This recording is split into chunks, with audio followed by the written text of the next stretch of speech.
নমস্কাৰ। আজি আমি পঞ্চম শ্ৰেণীৰ গণিতৰ পাঠ নং 7 ভগ্নাংশ আৰু দশমিক ভগ্নাংশৰ বিষয়ে কিছু কথা শিকিম। ভগ্নাংশ হৈছে এটা সম্পূৰ্ণ বা গোটা বস্তুৰ সমান অংশ।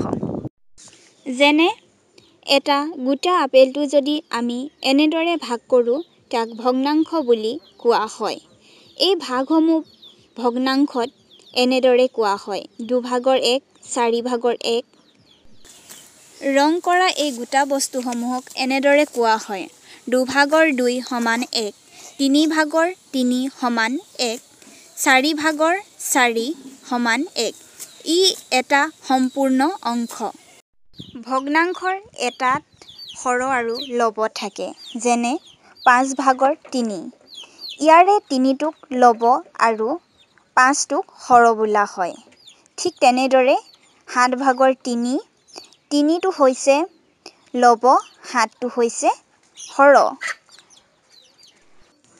2/1, 4/2, 6/3, 8/4 এনেবোৰ ভগ্নাংশক সমতুল্য ভগ্নাংশ বা সমমানৰ ভগ্নাংশ বুলি কোৱা হয়। দশমিক ভগ্নাংশ হৈছে যিবোৰ ভগ্নাংশৰ হৰবোৰ 10, 100, 1000 ইত্যাদি হয়, তাক দশমিক ভগ্নাংশ বুলি কোৱা হয়। দশমিক বিন্দুৰ সোঁহাতৰ অংককেইটা অৰ্থাৎ দশমিক ভগ্নাংশৰ অংককেইটা পঢ়োঁতে এটা এটাকৈ পঢ়িব লাগে। যেনে 100/7 = 0.07,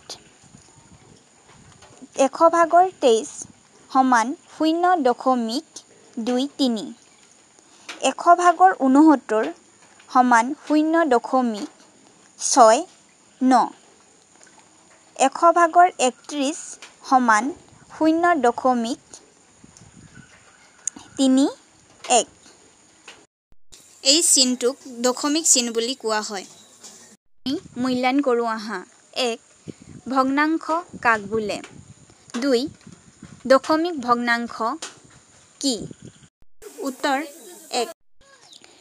ভগ্নাংশ হৈছে এটা সম্পূৰ্ণ বা গোটা বস্তুটোৰ সমান অংশ। 2. দশমিক ভগ্নাংশ হৈছে যিবোৰ ভগ্নাংশৰ হৰবোৰ 10, 100, 1000 ইত্যাদি হয়, তাক দশমিক ভগ্নাংশ বুলি কোৱা হয়। আজিলৈ ইমানতে সামৰিছোঁ। ধন্যবাদ।